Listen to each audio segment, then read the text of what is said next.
Hi, I am Kepi from Open Table MCC. I'm Izaki Hamada. I'm from Pasay City.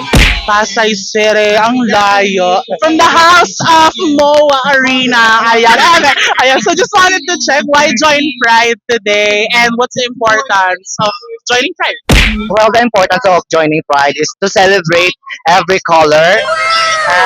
Kaya andito ako para mag-enjoy and express yung pagiging dark side ko na I don't need someone to respect me, to even to accept me or even to love me. I give it to myself. You give it to yourself, no? Talaga self-aware, self-authentic, and, God, just love yourself, di ba? Ayan. Mag-enjoy lang kayo and huwag niyong antayin na mahalin kayo ng iba. Mahalin niyo lang yung sarili niyo, accept niyo lang yung sarili niyo, that's good enough.